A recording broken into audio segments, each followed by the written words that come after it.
When you grow a disconnect between the people who give you legitimacy, who are the ultimate resource for the transformation of any nation, when you grow a disconnect between your culture, Amilcar Cabral said, every revolution is first a cultural revolution. There were 200 coups in Africa between 1965 and 2012. In the 1960s, there was at least one coup every 60 days. In the 1970s, barely 18 years after Ghana's independence, at least 85% of African states had some coup experience or the other. And West Africa accounted for almost 44% of those. The coups between 1958 and 2008. There was a temporary reprieve in the period post-1990. Some academics have suggested this because Africa had become more democratic. I want to disabuse you of that notion because it's lazy intellectualism. What had changed was that Western interest in a unipolar world, in changing regimes, had dissipated. The West no longer needed to use force. There was no competitor, either ideological or otherwise. What had essentially happened, there was dominance of one set of interests. So as we reflect on unconstitutional change of government, it's not just mere tinkering at the local level, but it's also what explains the ouster of Nkrumah, the assassination of Lumumba, the assassination of Sankara, the assassination of Amilcar Cabral, the assassination of Samora Machel, the ouster of Sekou Toure. What is the fact? That in a unipolar world, the appetite to change had dissipated. As we see greater polarization between the West, the East, and the Middle, we're going to see once again an intensification of interference. First African country got independent, 1957. There is not a single Jewish person who will allow you to forget the Holocaust. And in fact, there are crimes, not just in Israel, across the world against denial of the Holocaust. US foreign policy, Israeli foreign policy is very key. It's a central issue. Africans, for some reason, must forget something that happened 50 years ago, if you are Zimbabwe 80 years ago. Listen, we must always remind our friends from Europe and elsewhere that slavery was a crime against humanity, as is colonialism and neocolonialism. That killing Sankara in 1984 because you are opposed to communism and plunging his country into chaos that you are now trying to solve as a problem of poor governance is a shared responsibility. So we will take responsibility for our nakedness, but for goodness sake, a naked emperor cannot lecture us about how to be clothed. And I'll tell you the contradictions.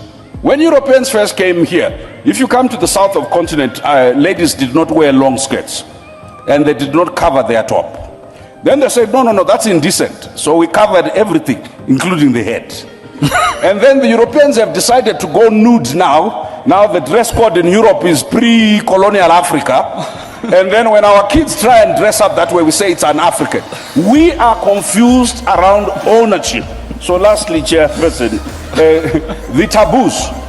You see, Chairperson, we need to talk about global anti-black racism, the treatment of African migrant laborers in the Middle East, in the Arab world, and in the Asian world, and in Europe, is a matter for the African Union to constantly pronounce itself on.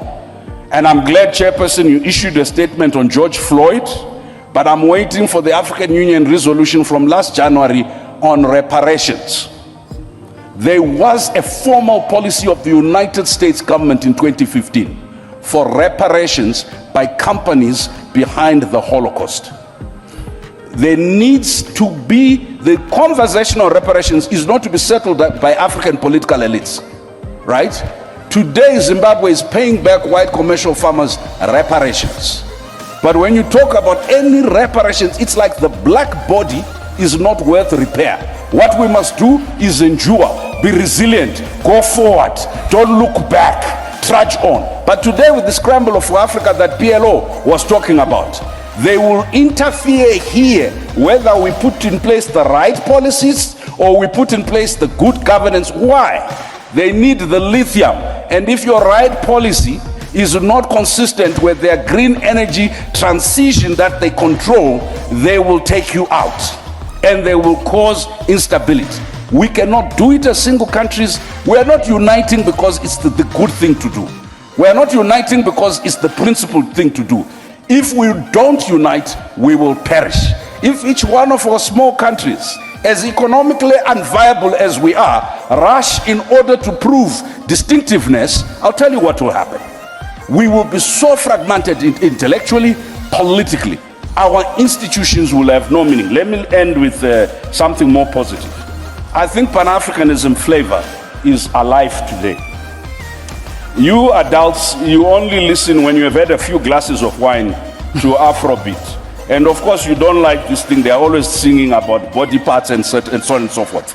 I want to suggest to you, one of the most revolutionary things that the African Union, under the leadership of the chairperson here, has done is to talk about arts, culture, and heritage, not as entertainment, not as add-on, but as part of imagining the future economy, is to talk about the digital, not as part of little things you do, but as part of building the economy. All that's left now is how do we defend African art, culture, and heritage, not only in Africa, but globally. How do we make sure it is the mainstream of AFCFTA, along with all the other big things we do? And how do we, in the digital economy, make sure we are not consumers of products that are produced elsewhere and not part of the production chain? Okay. If we do that, our Pan-Africanism is economic, our Pan-Africanism is cultural, our Pan-Africanism is intellectual, our Pan-Africanism is also spiritual. Just remember what Chinua Achebe said. We are not the children of Africa.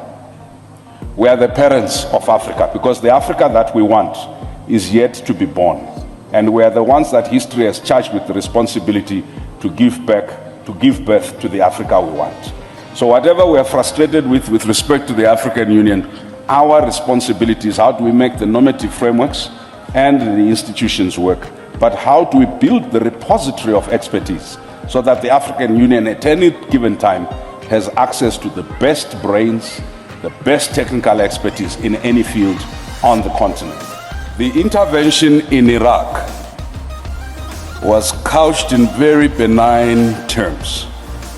The intervention in Libya was couched in benign terms.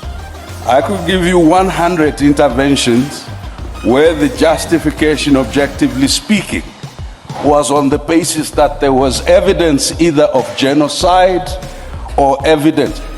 I'm sitting in Rwanda. The international community stood by as the genocide against the Tutsi happened.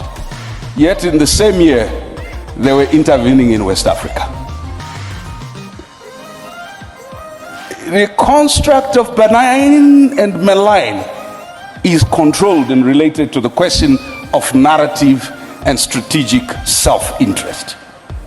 We've often not paid enough attention, and thank you, Chairperson of the African Union, for educating us on how the international fora of decision-making, the Security Council and other fora, including at some stage how we transact within the International Criminal Court and other platforms. That evidence, and that was my point, we don't control data, we don't control digital platforms, we therefore are not controlling narrative in both analog and digital forms. What can practically be done? We do need to speak to Europeans not as victims, because the erasure of the contribution in European consciousness of Africans to modernity and civility has constructed a white supremacist view that sees the evolution of modernity as a singularly European contribution. And it is only now that our young researchers are beginning to excavate the contributions of black people, of Africans, towards inventions. Because until now, the province of economy was not the province of black people. In my country, in Zimbabwe, when land was taken, a British court gave a judgment that said, the question before them and who owned the land. They said, one thing is certain, it cannot be the native because the native has no sense of ownership. It was on that basis that land was taken. Number two, on the question of economics, even we pejoratively only talk about our people as informal law, informal economy, yet the informal economy is formal. That's how India developed through its cottage industry. That's how we have a psychotic addiction to colonial definitions of what, and that's why Professor Ashraf is correct. It's not just a narrative about our contribution historically, it's a narrative about our contribution now. Our young people who developed M-Pesa, which is now being used globally, who developed Ushahidi, which has been used by over 300,000 organizations, including the Japanese, the US military, and the NATO forces, are never sufficiently credited. Why? Because it is not in the current psyche of most Europeans possible that Africans are anything else except the object of charity that deserve our mercy and our pity. Why? Because they are governed by tyrants, right? Or Africans are incapable of ethics. And we've constantly said that Switzerland, which received the Abacha loot, which received the loot from the then Zaire and now DRC, has constantly been ranked in anti-corruption indices as the cleanest country in the world. PLO and I are lawyers. The receipt of stolen property is theft at law. How is it that you will have Nigeria and Kenya ranked so far, and yet the country that receives the money ranked so up? I think that if you're changing narrative, you also have to change behavior. Our African leaders and citizens constantly confirm the European caricature, an object of pity. When we come into this spaces, we can never transact revolution in courtesy. I like to be civil, to be courteous, right? But each time I start pointing to atrocities committed by African governments, the Europeans and the Americans cheer me up. Each time I refer to the historical atrocities and continuing atrocities committed first by governments and by companies that are dumping cyanide into our underground water and nuclear waste, right? You know what it is said? This is retrogressive. It's undermining investment. It's again, listen, we cannot win the narrative battle by arguing in pockets. They are happy us talking about our localized, indigenized oppression. They are never happy us talking about the question of distribution and redistribution of the global economy, of global power. And what Nkrumah and others realized in 1963 at the founding conference, if Africa is not represented, if Africa does not own its narrative, but you can't own your narrative if your leadership is totally disconnected from its people. You can't own your narrative if your intellectuals are totally disconnected. We have underinvested in rural areas and slums where the majority of our people are. In fact, we treat them as security threats and they are over-policed. Number two, we have underinvested in our academic and research institution. We'd rather bring McKinsey and bring Deloitte and Touch. They will help us do AU reform. Why? Because there are no African consultancies that we know. Even if they exist, we have no relationship with them to help us with AU reforms, with anything else. And this is not a pronouncement on McKinsey or Deloitte. It's a pronouncement on ourselves. We have not, as a leadership, begun to recognize that the native is capable of knowledge. The native is capable of economy. The native is capable of invention. You can't change the narrative if the starting premise is we're trying to be like Europe and to catch up. We can't change the narrative when we're constantly trying to learn from others without understanding. And I'll end with that. What William Tunga said, the former Chief Justice of Kenya. He says, let's not engage in this romanticist view that there can only be one way to learn. We first must indigenize knowledge. That's what I said. Learn from our culture and traditions. Number two, we must diversify who we learn from. We can not only learn from the West. We need to learn from everybody who has something to teach. Number three, we must domesticate what we learn. If we're going to learn anything, let's domesticate. I think the chairperson and the minister said it's consciousness. Narrative is first and foremost by realizing self-worth, self-belief, and looking inward, so that when you look outward, it is to supplement not a vacuous state of nothingness and inferiority, but it is to supplement a very stable, solid foundation where your culture, where your values, where your value for people is important.